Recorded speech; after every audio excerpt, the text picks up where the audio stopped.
Hello everyone, this is Vinita, your English trainer, and today we are going to start with our first chapter from First Flight, a letter to God.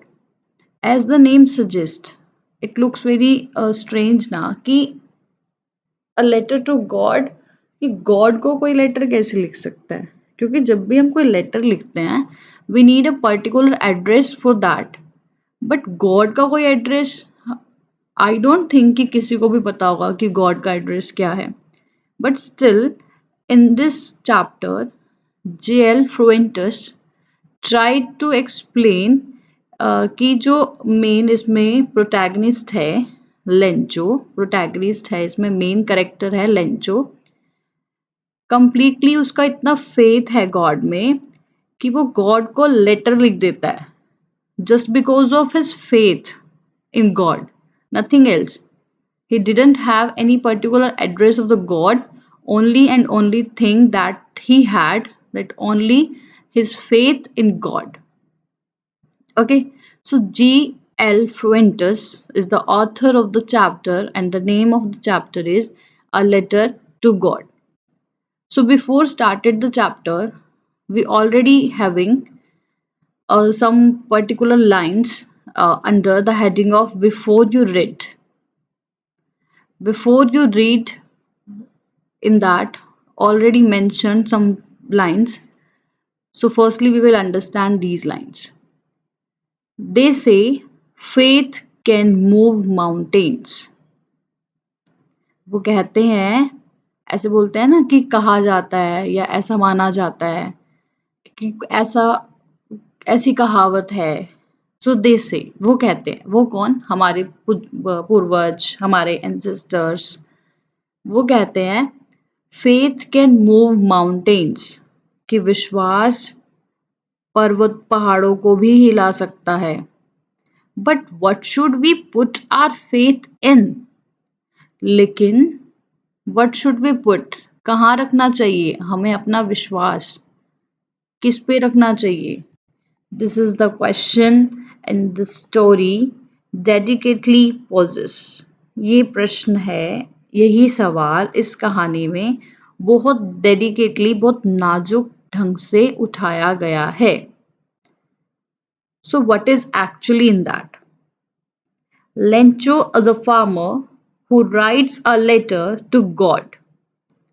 Lencho एक ऐसा किसान है who writes जो लिखता है a letter एक letter to God भगवान को एक लेटर लिखता है when his crops होता है फसल जब उसकी crops are ruined means बर्बाद हो जाती है खराब हो जाती है डिस्ट्रॉय हो जाती है asking for 100 pesos तो वो अपनी हेल्प के लिए गॉड को लेटर लिखता है और डिसाइड करता है कि वो गॉड से 100 पैसे मांगेगा actually what was happened that कि उसकी क्रॉप्स होती हैं लेंचो की जो प्रोटैगनिस्ट है स्टोरी का तो उसकी जो क्रॉप्स होती है ना वो किसी वजह से जो हम आगे पढ़ेंगे डिस्ट्रॉय हो जाती हैं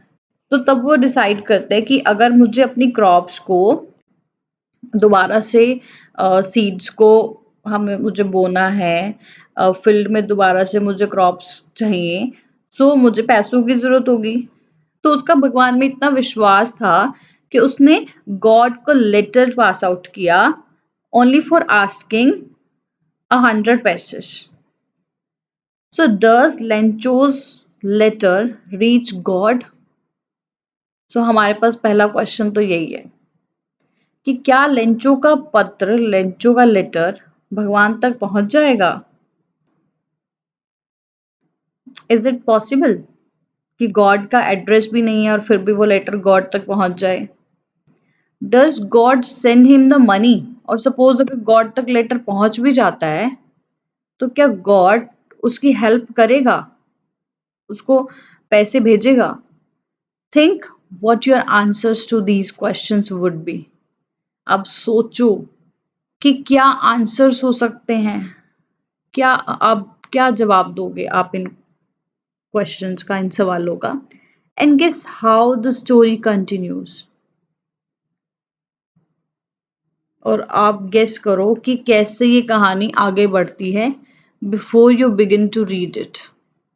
आप इससे पहले कि आप स्टोरी में आगे बढ़ो, एक बार आप अपनी इमेजिनेशन करके देखो कि हाउ इज इट पॉसिबल कि गॉड तक लेटर जाए और गॉड उसकी हेल्प भी कर दे।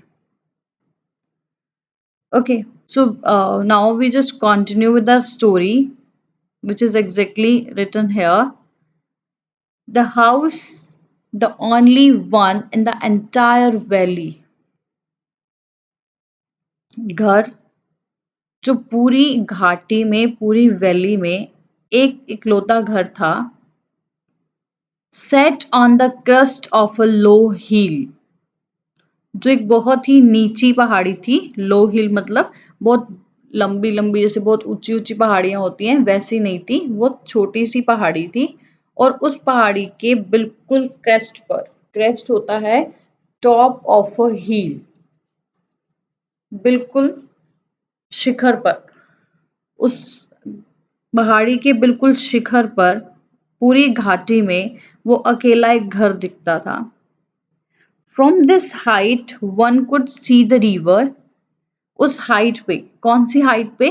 Crust of a low hill, at the top of the हिल, उस हाइट से one could see the river, उस ऊंचाई से हर कोई एक नदी, and filled of ripe corn dotted with the flowers that always promised a good harvest. वो जो क्रेस्ट थी हील की, वहां से हर कोई एक नदी और फील्ड, खेत, ऑफ राइप कॉर्न, पके हुए मकई, जिसे हम भुट्टा बोलते हैं ना, मक्की, उसको बोलते हैं कॉर्न। हर कोई एक नदी और पके हुए मकई के खेत को देख सकता था। डॉटेड विद द फ्लावर्स, फूलों से भरी हुई क्यारियां, that always promised a good harvest. ये वो एक ऐसा फील्ड था जहां पर ये बोला जाता था कि वहां पर हमेशा ही अच्छी फसल होती है, कि वहां पर अच्छी फसल होने का वादा हमेशा था सबका, कि ये फील्ड ऐसा है जहां पर कभी फसलें खराब हो ही नहीं सकती, बहुत अच्छी खेती, बहुत अच्छी हरियाली हमेशा वहां पर रहती है, जो भी हम बोते हैं वो बहुत अच्छा होता है।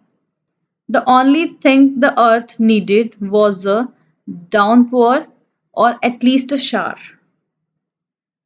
अब वो बोल रहा है कि वो जो फील्ड है, that always promised a good harvest, वो हमेशा वादा करता है कि वो बहुत अच्छी हार्वेस्ट, बहुत अच्छी फसल देगा। लेकिन एक इकलौती चीज जो उसको चाहिए, उस जमीन को चाहिए, उस पृथ्वी को चाहिए, was a downpour. डाउनपोर होता है कि या तो बहुत अच्छे वाली हैवी रेन हो जाए, डाउनपोर, कि मतलब बहुत पानी जो है वो वहां इकट्ठा हो जाए फील्ड में, हल्का हल्का, थोड़ा सा मतलब गीला गीला सा रह जाए। और एटलीस्ट अ शावर, अगर बहुत हैवी रेन नहीं हो सकती, बहुत हैवी रेन का मतलब ये नहीं होता कि बिल्कुल बाढ़ आ जाए, हैवी रेन का मतलब कि इतना आ जाए कि खेतों को अच्छे से हर एक जगह पे पानी मिल जाए। और अगर ऐसा डाउनपुअर ना हो तो एटलीस्ट एक शार, तो एक हल्की हल्की बारिश की बौछार तो होनी चाहिए। थ्रू आउट द मॉर्निंग, सुबह के दौरान, during the morning time, Lencho who knew his field intimately, अब जो किसान होता है ना, ऑब्वियस बात है कि उसके खेतों को उससे ज्यादा अच्छे तरीके से तो कोई जान ही नहीं सकता। तो जो लेंचो था, जो अपने खेत को बहुत अच्छे से जानता था, had done nothing else but see the sky towards the northeast. Had done nothing, वो कुछ भी नहीं करता था, उसने कुछ भी नहीं किया, but see the sky towards the northeast, लेकिन वो आकाश में हमेशा उत्तर पूर्व की दिशा में की ओर देखता रहता था कि अब बारिश आएगी, अब बारिश आएगी, क्योंकि उसको एक हॉप थी कि जरूर आएगी। Now we are we were really going to get some water women. अब ये इन्वर्टेड कॉमास में है, इसका मतलब ये एक कॉन्जर्वेशन है, कॉन्वर्जेशन है। अब वो कॉन्वर्जेशन किसके साथ है? वुमेन, यानी कि उसकी वाइफ के साथ। तो वो बोल रहा है कि now we were really going to get some water women, कि वो अपनी वाइफ को कहता है कि अब तो हमें रियलिटी मतलब वास्तविकता में हमें जरूर पानी मिलने वाला है, मिलेगा, कुछ ना कुछ पानी तो हमें मिलेगा, in the form of downpour और in the form of shower. The women who was preparing supper, supper होता है बच्चे डिनर, रात का खाना। The women who was preparing supper replied yes God willing. अब जो वो उसकी वाइफ थी लेंचो की, जो प्रोटैगनिस्ट है, जो खाना बना रही थी, उसने रिप्लाई किया हाँ, भगवान ने चाहा तो जरूर होगा, मिलेगा जरूर पानी। The older boys were working in the field. अब जो लेंचो के कुछ बच्चे भी वहां पर थे, तो जो बड़े बच्चे थे वो खेत में काम कर रहे थे। while the smaller one were playing near the house। और जो छोटे बच्चे थे, जो बड़े थे वो खेतों में काम कर रहे थे, जबकि जो छोटे बच्चे थे, छोटे बेबीज थे, ये जो बोल सकते हैं कि उनके बच्चे होंगे लेंचो के, वो घर के पास खेल रहे थे। until the woman called to them up all। जब तक लेंचो की वाइफ ने उन सबको रात के खाने के लिए बुलाया नहीं, कम फॉर द डिनर बुलाया, तब तक वो अपना खेतों में काम कर रहे थे और बच्चे खेल रहे थे। तो जब बुलाया कम फॉर डिनर, खाना खाने के लिए आ जाओ, तब तक वो काम करते रहे और तब तक छोटे बच्चे खेलते रहे। It was during the meal time, just as it was during the meal time. अब ये खाना खाने के दौरान की बात है। Just as Lencho had predicted. अब वैसा ही हुआ जैसा लेंचो ने सोचा था, या जैसा लेंचो की भविष्यवाणी थी। Big drops of rain began to fall. बड़ी बड़ी बारिश की बूंदें गिरने लग गई, शुरू हो गई गिरना। In the north east huge mountains of clouds could be seen approaching. Can you imagine कि जो प्रेडिकेशन उसने की थी वो इतनी जल्दी कंप्लीट होने हो गई, बहुत बड़ी बड़ी बूंदें गिरने लग गई। और नॉर्थ ईस्ट की तरफ, उत्तर पूर्व में, बादलों के विशाल पहाड़ आते दिखाई दे रहे थे। ह्यूज माउंटेन्स ऑफ क्लाउड्स, बादलों के बहुत बड़े बड़े पहाड़, कुड बी सीन, दिखाई दे रहे थे, अप्रोचिंग, पास आते हुए। The air was fresh and sweet. ये बारिश के मौसम की बहुत खासियत होती है कि जो बारिश के मौसम में जब हवाएं होती हैं ना, वो बहुत फ्रेश, ताजी ताजी और बहुत मीठी मीठी हवाएं चलती हैं। The man went out for no other reason than to have the pleasure of feeling the rain on his body। अब वो जो आदमी था वो किसी और रीजन से बाहर नहीं गया। कौन था आदमी? Lencho, protagonist of our chapter. Yes, so जो प्रोटैगनिस्ट लेंचो था वो किसी रीजन से घर से बाहर नहीं गया, only to have the pleasure of feeling the rain on his body. वो इंजॉय करना चाहता था, वो फील करना चाहता था, महसूस करना चाहता था उस मजे को, उस आनंद को जो उसको बारिश के आने से मिल रहा है। वो चाहता था कि मेरे शरीर पे बारिश पड़े और वो जो फीलिंग है वो मुझे प्लेजर देंगी। एंड व्हेन ही रिटर्न्ड, और जब वो वापस आया अंदर, ही एक्सक्लेम्ड, उसने कहा, these aren't rain drops falling from the sky. उसने कहा ये बारिश की बूंदें नहीं हैं जो आसमान से गिर रही हैं, दे आर न्यू कॉइन्स, ये कॉइन्स हैं।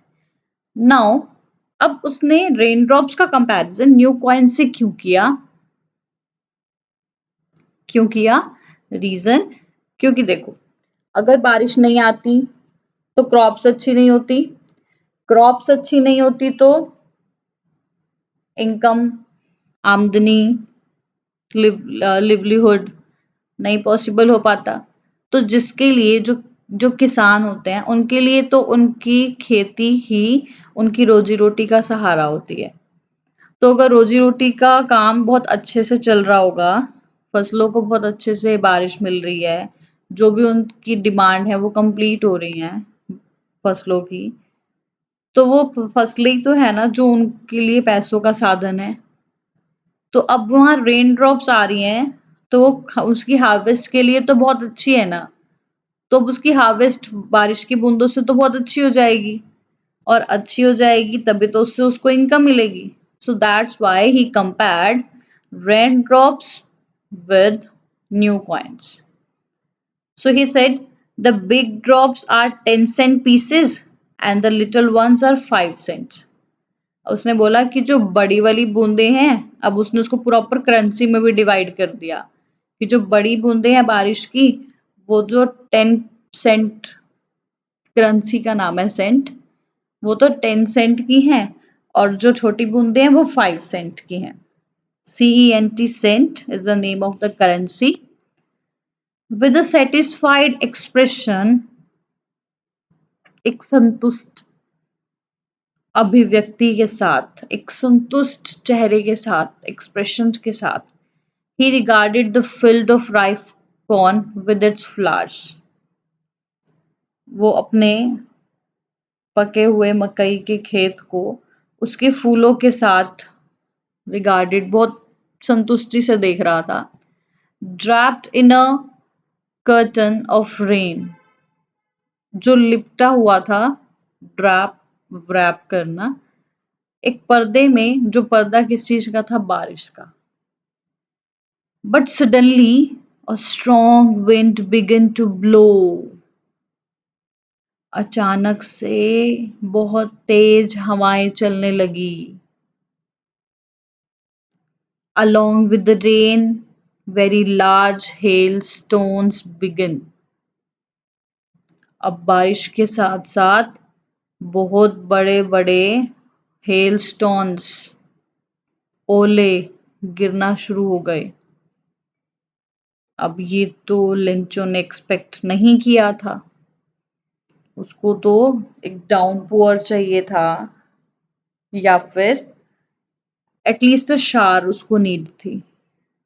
तो अब नॉर्मल रेन आ रही थी, तब तक तो वो बहुत प्लेजर सेटिस्फाइड था।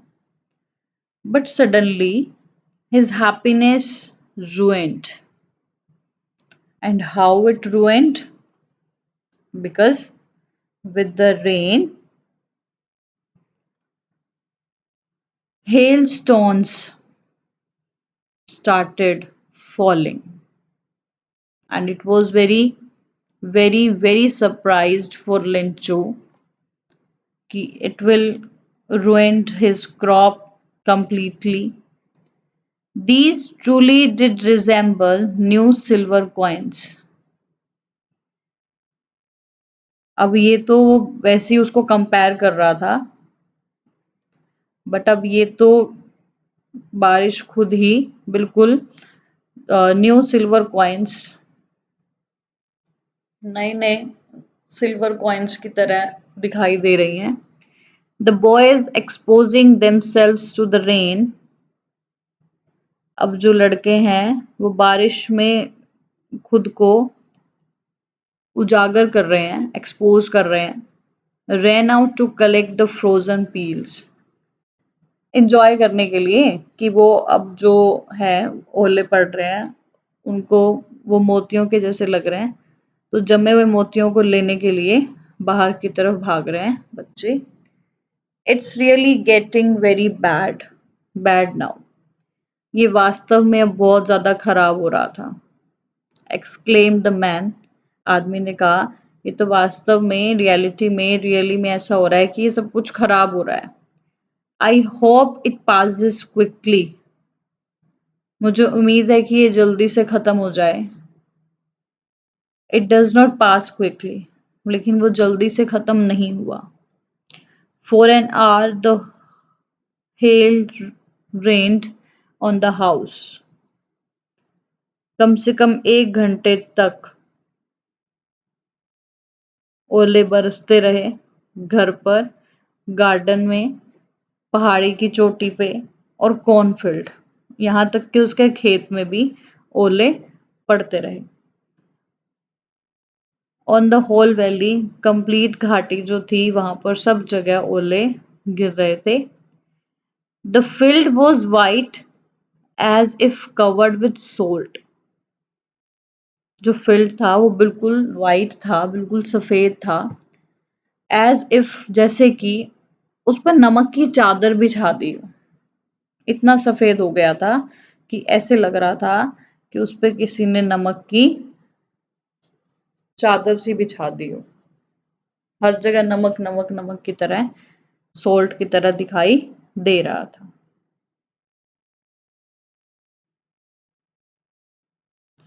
Not a leaf remained on the trees.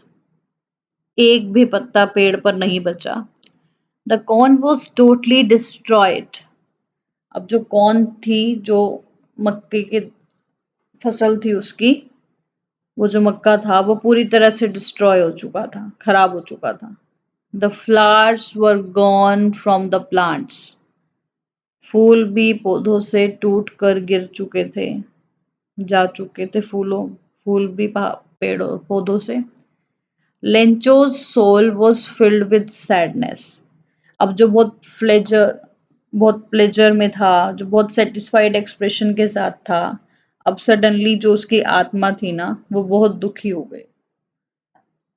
When the storm had passed, अब जब वो तूफान थम गया, he stood in the middle of the field and said to his son,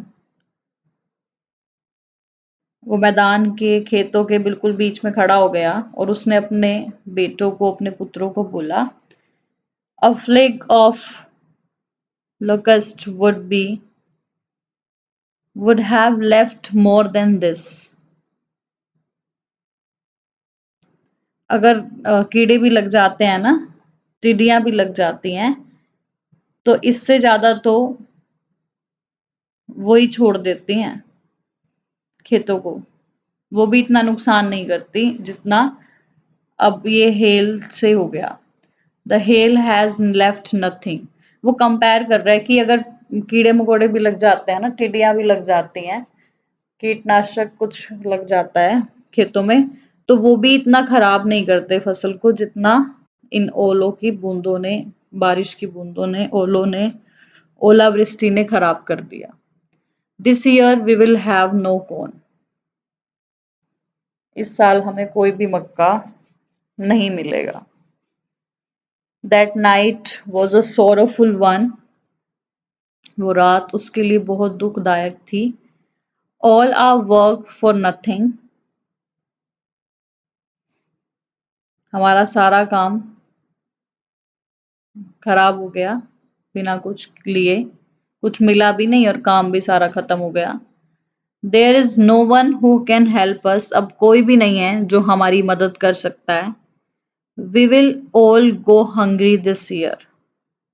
इस साल तो हम सब भूखे ही रह जाएंगे। Now we are having some oral comprehension check that we need to discuss because these lines are already from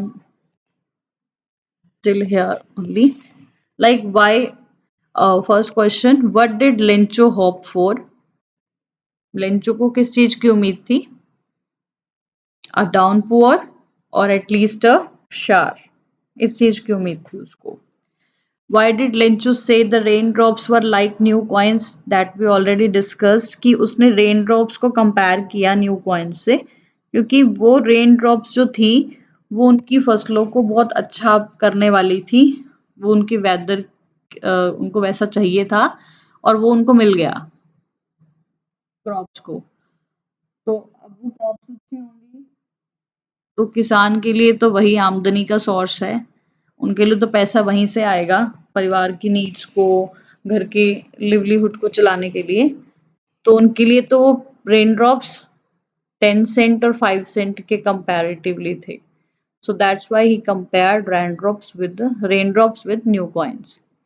How did the rain change and what happened to Lencho's field? What did the rain change? बारिश किस में बदल गई? Hello storms में. Complete एक बहुत तेज wind आई with hailstorms. And what happened? Lencho's field was completely destroyed. What were Lencho's feeling when the hail stopped? अब लेंचो की क्या फीलिंग थी जब हेल स्टॉप हुई तो? जब ओलावृष्टि ओले पड़ने बंद हो गए तो Lencho was standing in the middle of the field and he was very sad. His night was a sorrowful one. He was completely disappointed. Okay, so till here, read the chapter carefully. We will meet in our next video. Thank you.